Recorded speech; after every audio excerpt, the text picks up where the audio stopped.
Hey guys, Bikesbump here, bringing you another The War Within Alpha update for the Death Knight, as well as DPS Death Knight in general, but also specifically Unholy, because we have some talent changes, both in the class tree as well as the Unholy tree. It's not in the most digestible format here that Blizzard sent us, but I put up what they've written and they kind of what they think about it. We'll have a chat as always, talk about what we believe the changes, what the impact is, that kind of thing. So let's just get started. So for the class tree, we have a couple of things they've noted. So to say, today's new alpha build has some further updates to the class and Unholy trees, mostly as it relates to their respective layouts. We had plenty of feedback on how the class tree fell short in some of our stated goals, especially in the latter half of the tree. To address this, we split out the newest choice node into individual nodes at the capstone level, and add a new talent, Unyielding Will, that removes harmful magical effects when activated. They're talking about the anti-magic shell there. So, Unyielding Will, anti-magic shell's cooldown is increased by 20 seconds, and it now also removes all harmful magic effects when activated. If you guys played in Legion, you might remember Mirror Ball, which was a frost-only artifact talent you could pick up, which essentially did the exact same thing. You press AMS, it removes all debuffs from you, all magical debuffs. This was really powerful and it's really strong ability. Because, you know, in lots of instances, you might have a really hard-hitting dot. You might have some kind of slow debuff, some annoying debuff. You press AMS and you completely ignore that. This is kind of like DPS DKs already have a lot of tools to ignore mechanics by just using Death's Advance to ignore knockbacks and pre-using AMS to avoid the application of certain medical debuffs. This just makes this even more powerful, because I believe certain medical debuffs you can't actually avoid getting applied to you, but you could then remove them with this, potentially. I'm not exactly sure how it's going to work, what's going to count towards being removed, whatever, but this is a huge increase in our kind of rage utility from a personal point of view, so we can just deal with mechanics in an easier way, you know, as if that wasn't easy for us to start with. So really happy about this one. AMS cooldown increased by 20 seconds. It's a bit odd, but I guess they can't make it too powerful. But you have anti-magic barrier up here that reduces the cooldown by 20 seconds, and then down here you have it increasing by 20 seconds again. So that's a special one. It goes from 1 minute to 40 and then back to 1 minute with Unyielding Will. Anyway, overall, really happy about this coming back. It's a really powerful talent, so we're going to love to see that in action. Alright, a couple more comments. We have Blood Draw is no longer at the captain level and has moved to an optional location in the third gate. Moved up here. We also reduced the ranks of Osmosis, Subduing Grasp, and Runic Protection, which feels more appropriate to the effects. So all these were previous 2-pointers, I think. So let's see. Osmosis was a 2-pointer. Subduing Grasp down here was a 2-pointer. And Runic Protection was a 2-pointer. Really good that these are now 1-pointers because they're really not that powerful. So having to spend 2 points to kind of get nothing didn't feel great. So great that these are now 1-pointers. I like that. We've also restructured talent throughout the third gate of the tree to something that should feel better to navigate in addition to the latter talent half restructure. We've done some updates to the pathing in the first gate. Right, so essentially this means that you can get through this area more easily because kind of everything connects to each other, and I think it's much easier to actually pick up all the talents there that you want. So I currently don't believe, yeah, okay. So this is the maximum amount of point I can spend down here, and looking at it, I can kind of pick up everything I want. So we have null magic, really powerful damage, magic damage reduction, and harmful effects reduction on that. We can pick up Unyielding Will, Abomination Limb, and Death's Echoes down here as well. We can't get Vestigial Shell as well, but I feel like that's kind of whatever because it's not that powerful. So now I feel like, oh, we can do everything we want essentially. Couple of things that to get Insidious Shield, you have to sacrifice some personal defensive ability, because like if you go this way, obviously you can't pick up Wounded Acropolis, or you will not have Osmosis. So you can't. Ideally, I would like Insidious Shield down here, so you could pick that and Osmosis. That would be like the best scenario for us. So now we have to kind of make a choice whether or not we want osmosis. But, you know, I don't think that's too powerful anyway, so you might just go like this always. All right. We also have a couple changes up here. So Mind Freeze and its follow-up talent Cold Thirst are now available on the left side of the tree and are completely optional based on your talent preference. So you can see Mind Freeze is here to the left, and then we have Cold Thirst. The Mind Freeze used to be all the way at the top. That was the first talent you got as Frost. But now it's actually optional, so you can actually choose to not pick and interrupt. This is quite nice. This is going to be like a general vibe that at the top part of the tree, there is now much more flexibility because you have much more room to play for. Like in a raid setting, as a general rule, the talents you need, let's see, are essentially these ones, I'd say. Like these are the good talents that you go, okay, I want that specifically. No, you don't need that actually either. With some AoE, you want to pick up and hold the ground, but that's really not needed.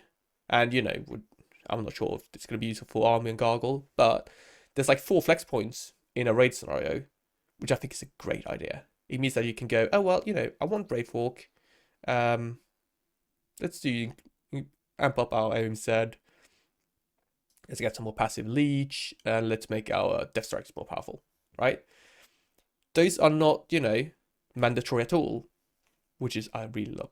Same thing like in Mythic Plus, you want Mind Freeze and Blinding Slate, but again, I guess there's not that much choice there because, well, you can use Improved Death Strike and put that somewhere else.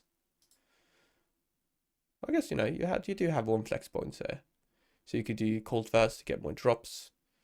But as you can see, there's just much more choice, where we can actually pick something else without feeling like we have to sacrifice something else, which is the current issue with like the live tree. So big plus here. I like the new loadout for sure.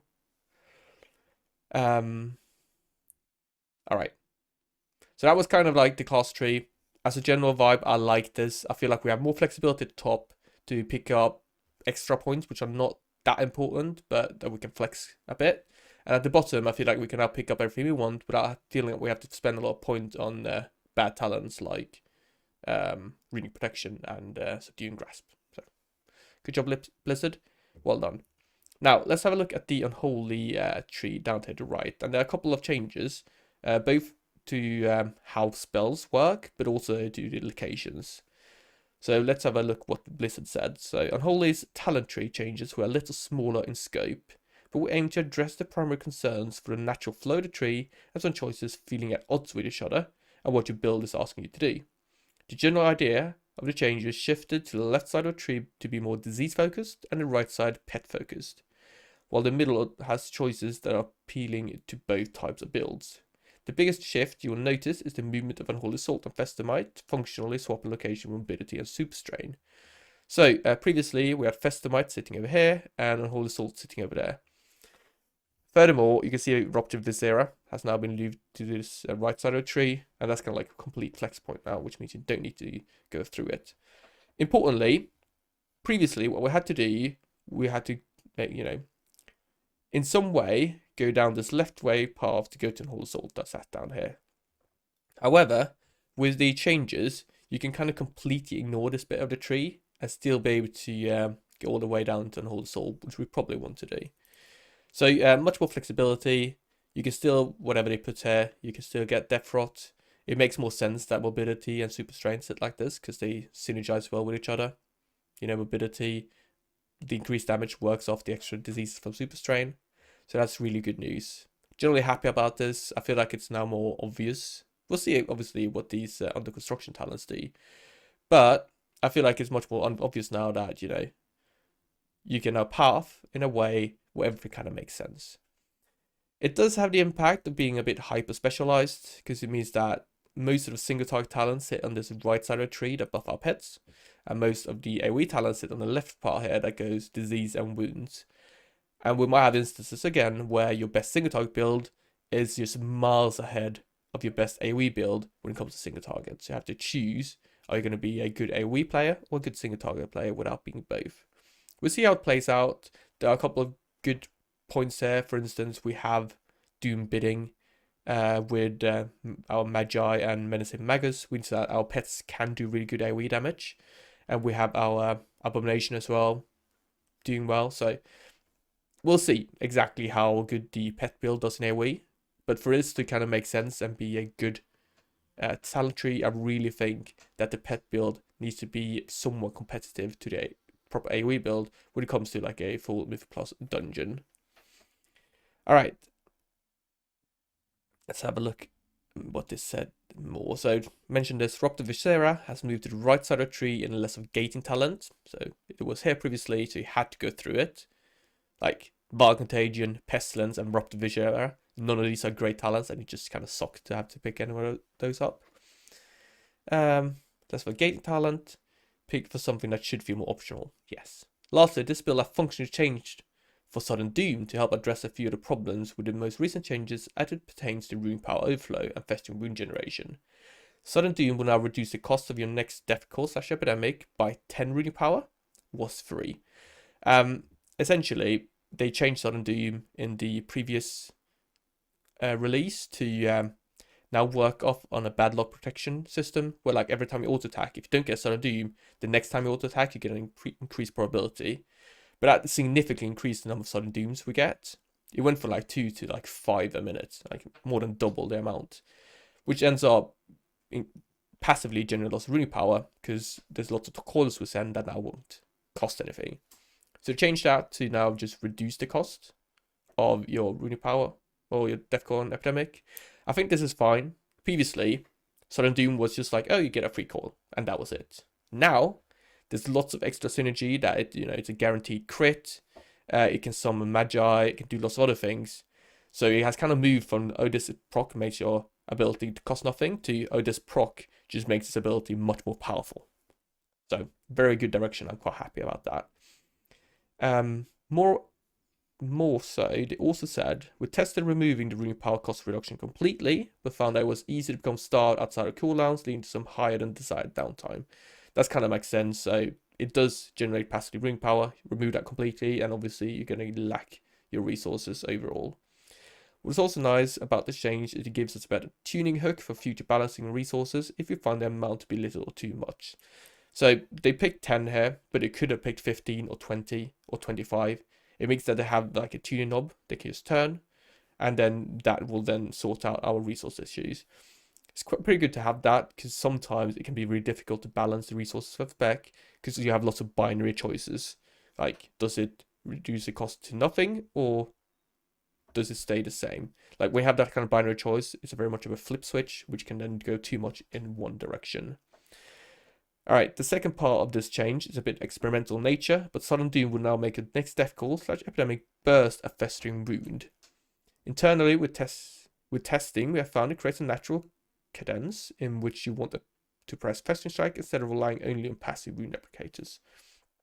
Alright, so what does this mean? Well, when you auto attack, you get a Sudden Doom proc, you press your death call, it's going to burst a wound, right? Furthermore, let's see, some other guy. If you have multiple targets with it and you press Epidemic, it does one burst on every one of them. Right, that is super powerful in AoE. Currently, we have a bit of a conundrum in AoE because we're running wounds. Well, we can choose to either press Skirt Strike to burst our wounds and deal lots of damage, but overcap on rune power, or we can press Epidemic to do just AoE damage, but don't kind of leverage the wounds we have applied. So we always had this scenario where you have to pick one of them, and picking one meant you couldn't do the other. Now, it's going to be much more kind of obvious that if you have a Sudden Doom proc, you are definitely going to want to press that because it's going to just burst a wound on everything. I think the scaling here is going to be pretty bonkers because like we are much more efficient in how we spend our GTDs. Previously, we had to go Skirt Strike and then Epidemic to effectively get the same thing as just pressing Epidemic with Sudden Doom now. So, really exciting about the AoE prospects. Not sure if that's too powerful, we'll see. One issue is, you're stacking up wounds on a target, you're pressing, red press Apocalypse, you have 4, you get a new proc, and suddenly you have 3. That's the one issue I can see with this.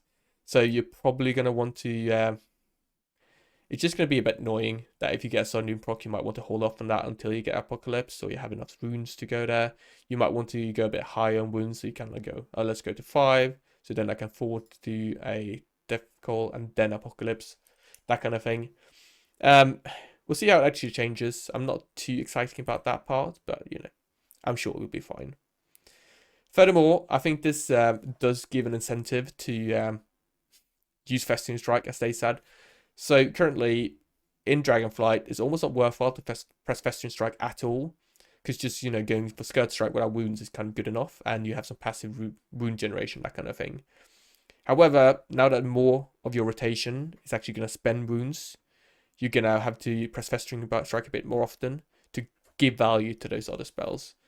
And hopefully it's going to make out so that, you know, you're going to have to want to press Festering Strike essentially to buff up your other spells when you do use them, because now Death Call and Skirt Strike are going to want wounds on your target when you use them.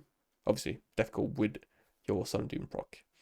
We'll see how it plays out, but I'm happy they kind of look at this, because I think it's quite a big problem that Festering Strike ends up being a button you kind of never press. And now you might actually have scenarios in kind of AoE where it kind of makes sense to press Festering Strike, get Sundoom procs to kind of then burst the wounds, that kind of thing. We'll see. But I'm happy that they kind of make it more worthwhile to press Festering Strike. To be honest, I think they could just buff the damage of this ability, because it does nothing at all at the moment. So maybe do that and we'll press it more often. We'll see. Alright, so those were all the DPS DK changes. Generally, I'm happy about this. This Sundoom change, I think we'll have to see how it plays out. I think it might end up being a bit annoying, but, or, you know, just incredibly overpowered in AoE. We'll have to see, but I'm pretty excited. So overall, happy about changes. Looking forward to see what they can come up in future. Looking forward to see what these two talents are going to be. That's going to be exciting. Overall, well done. So that's nice. Leave a comment down below. Let me know what you thought about this video. I'll vote downward because of subscribing. And I'll see you guys in the next one. Thank you very much for watching. Bye-bye.